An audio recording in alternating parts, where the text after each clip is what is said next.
Será que dá para montar uma carteira 100% só com renda fixa? Dá. E dependendo do momento da sua vida e do seu perfil, ela pode inclusive ser a carteira certa para você. Eu resolvi fazer esse vídeo porque essa é uma das dúvidas mais comuns nos meus atendimentos individuais na consultoria. Chega gente já com patrimônio relevante formado, geralmente empresários, ou mesmo clientes que simplesmente são muito conservadores e quase sempre com a mesma culpa no tom de voz, como se querer só renda fixa fosse quase um erro que precisa de perdão. Pois eu vou te mostrar nesse vídeo porque uma carteira de 100% renda fixa pode sim ser uma escolha legítima. Também vou te mostrar os dois ingredientes que separam uma carteira de renda fixa bem construída de uma armadilha e como combinar tudo isso na prática com números reais. Seja muito bem-vindo ao meu canal. Meu nome é Raquel Zuc Silveira, sou mestre em economia, especialista em investimentos e falo sobre dinheiro de um jeito que você entende. Primeiro, vamos tirar a culpa da mesa, porque os motivos de quem quer ter 100% em renda fixa costumam ser motivos muito bons. Esse tipo de formação macro da carteira pode funcionar muito bem para quem já construiu patrimônio relevante e simplesmente não precisa mais correr risco, ou seja, a corrida dessa pessoa já acabou. O jogo para ela agora é muito mais manter e colher. Ou mesmo para quem já corre risco demais todos os dias na pessoa jurídica. Aqui vai entrar o empresário que tem a empresa, o estoque, a folha de pagamento, tudo isso dependendo do Brasil dar certo e, por consequência, já está muito mais exposto a risco do que muito investidor que tem bolsa, ou para quem tem o perfil ultraconservador clássico, que no Brasil é quase uma tradição e tem lógica histórica nisso. A gente viveu décadas com juros altíssimos em que a renda fixa pagava tanto que correr risco em bolsa era uma maluquice. Essa memória cravada lá no início do Plano Real e revivida muito agora no governo Lula com taxas reais altíssimas, combinada com uma aversão ao risco do investidor, vai levar muitas pessoas a enxergar mais conforto só em ter renda fixa. Esse gráfico aqui mostra um pouco do que aconteceu desde o Plano Real no Brasil. Comparando janelas de 10 anos investindo, a Bolsa Brasileira passou boa parte da história ou perdendo para o CDI ou entregando algo muito próximo ao CDI. O conservadorismo brasileiro, portanto, veio da experiência. Sobreviver num país que sempre pagou caro para quem emprestava dinheiro seguro e castigou quem arriscava. É claro que uma carteira diversificada com renda variável, especialmente renda variável internacional, tende sim a entregar mais retorno no longo prazo.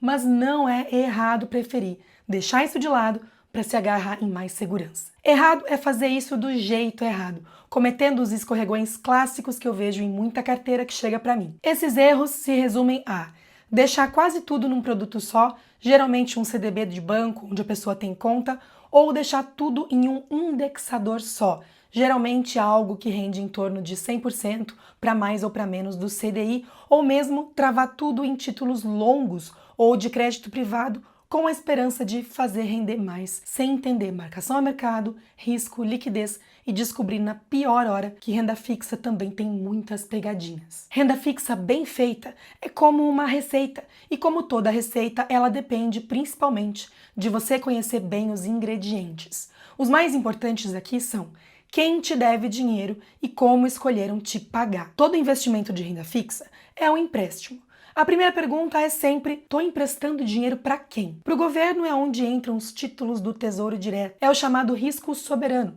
o menor risco de crédito que existe dentro do país, porque o governo emite a própria moeda que ele te deve. Depois, para os bancões, especialmente CDB, LCI e LCA de bancos gigantes, como Caixa, Banco do Brasil, Santander, Bradesco, BTG e Itaú.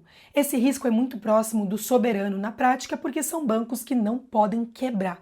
Se isso acontecesse, o FGC provavelmente não conseguiria segurar, exigindo uma intervenção direta do governo para não causar um caos ainda maior. Em seguida, nós temos os bancos menores, que costumam pagar taxas melhores, justamente porque o risco é maior. Aqui vai entrar a regra de ouro do FGC, o nosso Fundo Garantidor de Crédito. Ele vai cobrir até R$250 mil por CPF ou CNPJ, por conglomerado financeiro, com um teto global de 1 milhão, renovado a cada 4 anos. Dentro desse limite, até dá para buscar uma taxa melhor com segurança, mas acima disso, você está emprestando para um banco pequeno sem rede de proteção. E por fim, você pode emprestar para empresas com debêntures, CRIs e CRAs. Aqui não tem FGC e não tem garantia nenhuma além da saúde da empresa.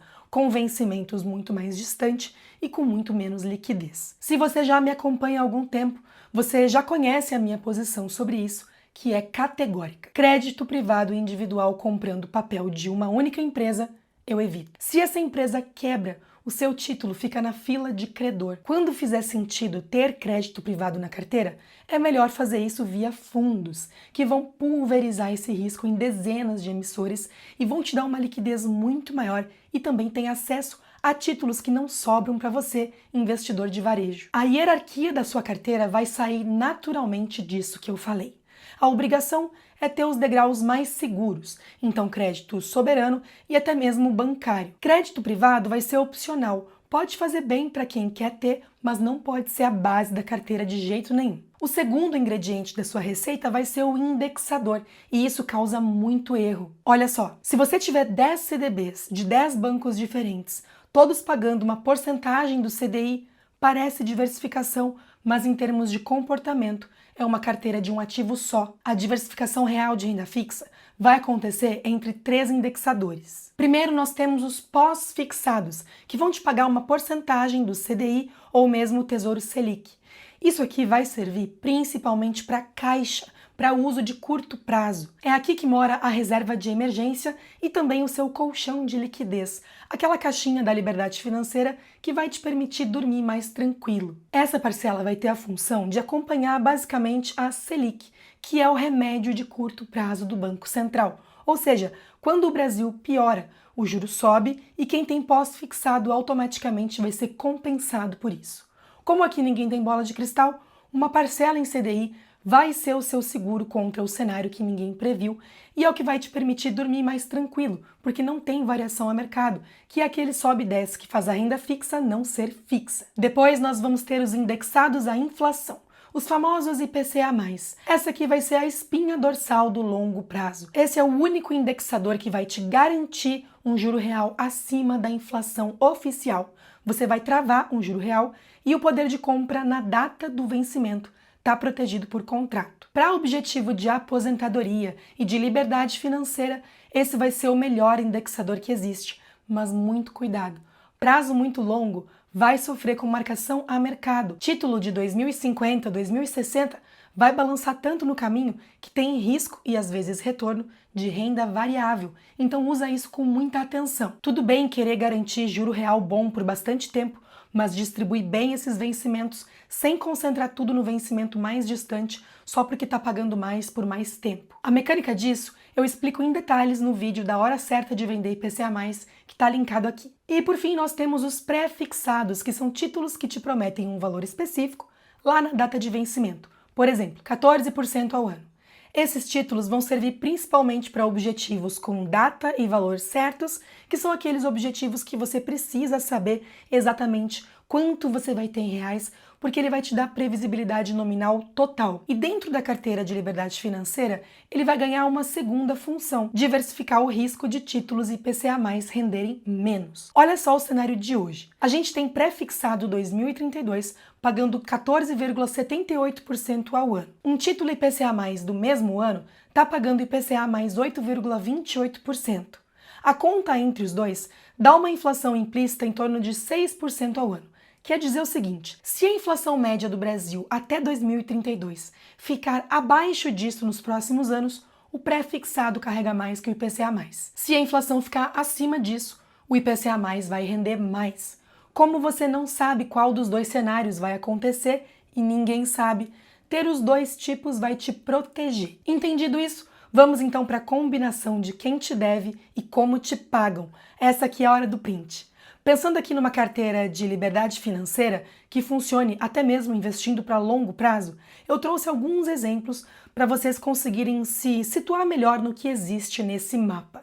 Lembrando que existem vários fundos que não são negociados em bolsa, mas sim em inúmeras prateleiras de bancos e corretoras que também podem carregar esses mesmos títulos, e eu não trouxe aqui porque seria impraticável. Então eu decidi me manter no que é negociado lá no Tesouro Direto e também na Bolsa de Valores, porque eu sei que isso vocês vão encontrar em qualquer lugar. Nós temos então em risco soberano tanto títulos diretos quanto exposição a esses mesmos ativos via ETFs, que nada mais são do que fundos, só que negociados em bolsa. Lá nos bancários temos principalmente CDBs, LCIs e LCAs, que são títulos que existem nas 3 famílias de indexadores, e também temos agora ETFs de letras financeiras, que é um outro tipo de título de captação de longo prazo dos bancos, que antes exigiam um acesso muito mais restrito, mas agora cabe numa cota de ETF. E no crédito privado, além de vocês encontrarem individualmente CRIs, CRAs e debêntures, existe a forma mais segura de investir nessa categoria, que é via fundos. Aqui eu coloquei alguns exemplos didáticos de ETFs, FIINFRAs e FIIs de papel, que apesar de serem listados em bolsa e serem classificados na corretora como renda variável, são fundos de renda fixa. Se você agora está na dúvida entre investir em um título individual ou via fundos, eu recomendo que você assista a esse vídeo que está linkado aqui para decidir isso de forma mais acertada. Mas olha só, tem uma regra geral. Se você tem um dinheiro maior na mesa e quer travar uma taxa maior hoje, até uma data certa no futuro, o título individual pode fazer mais sentido. Agora, se a sua vida é de aportes recorrentes, todos os meses, vale mais a pena considerar fazer isso via fundos, especialmente ETFs que vão reinvestir isso automaticamente, sem come-cotas, e vão aceitar aportes bem pequenos, sem você precisar ficar caçando taxa toda vez. A montagem final disso vai seguir a lógica dos ingredientes. Você vai ter um colchão em CDI do tamanho da segurança que você quer, vai ter uma espinha dorsal e IPCA+, com vencimentos distribuídos, ou com ETFs de durações variadas e uma parcela menor pré-fixada para diversificar a sua aposta na inflação. E se você quiser, tem o tempero opcional de crédito privado, especialmente via fundos. As proporções exatas vão depender muito dos seus objetivos, do seu perfil e do seu prazo para usar esses recursos. Agora, você pode se perguntar, será que vale a pena mesmo diversificar a carteira assim? Ou é melhor simplesmente deixar tudo em CDI? Eu rodei um teste de exemplo só para te mostrar o que teria acontecido no passado com um investimento teórico de R$100 mil somente em CDI, comparando isso com uma carteira em 40% em CDI, 45% em IPCA+, e 15% em pré-fixados com rebalanceamento anual. O retorno final disso ficou em 111% do CDI, com um retorno anualizado acima da inflação de quase 6% ao ano. Ou seja, temos aqui um retorno de uma carteira moderada, mas com ativo 100% de renda fixa. 21 anos depois, o CDI puro teria virado 796 mil. Já a carteira diversificada teria virado quase 1 milhão, quase 200 mil de diferença. Em 132 janelas de 10 anos, sabe quantas vezes essa carteira diversificada perdeu para o CDI? 0. 100% das vezes, quem segurou essa carteira diversificada por uma década saiu na frente. E isso acontece especialmente por causa da correlação. O CDI e o IPCA+, têm uma correlação baixa, próxima a 0. Ou seja, quando o juro sobe e o IPCA+ cai na marcação a mercado, o CDI está lá, rendendo mais do que nunca e segurando a rentabilidade da carteira, e vice-versa. Se você quer montar um planejamento financeiro completo e personalizado, é exatamente esse tipo de desenho que eu faço com cada cliente meu no atendimento individual. Aplica hoje mesmo para uma vaga, o link está aqui na descrição. Se você quer ir mais a fundo sobre as maneiras de investir em renda fixa, assiste na sequência o meu vídeo sobre como fazer isso sem errar e me conta aqui nos comentários quanto da sua carteira está em renda fixa hoje e qual dos 3 indexadores é o maior. Eu aposto no empate técnico entre 100% do CDI, sem saber muito bem porquê, e tudo em IPCA mais longo, sofrendo com marcação a mercado. E se esse vídeo te tirou a culpa de ser ultra conservador, se inscreve aqui no canal. Aqui a gente fala de investimento de um jeito útil e principalmente aplicável à vida real. Se você conhece alguém que vive dizendo que renda fixa é coisa de quem não entende de investimento, manda esse vídeo para essa pessoa. Eu te vejo no próximo.